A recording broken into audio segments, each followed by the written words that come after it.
Nandiyan ba si Major? Wala eh. Pinatawag sa itaas. Bakit, Tiniente? Akala ko nagbibiro si Sibal eh.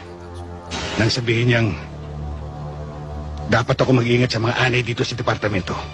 Bakit mo naman nasabi yun? Masama ang salita ng anay sa amin, Tiniente. Ang ibig sabihin nun, traidor. Bukod sa sinisira mo ng departamento, pati kasama kinakalaban. Ganyan ang anay. Alam ko. Pero talagang may anay dito. May tinutukoy ba kayo sa amin, Tiniente? Turo mo. Mabigat na paratang yan.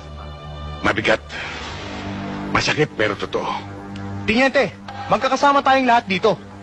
Magkakaibigan. Mahirap yatang paniwalaan yan. Magkakasama. Pero hindi kaibigan. Ikaw ang tinutukoy ko, Manansala. Nasisira na ba ulo mo?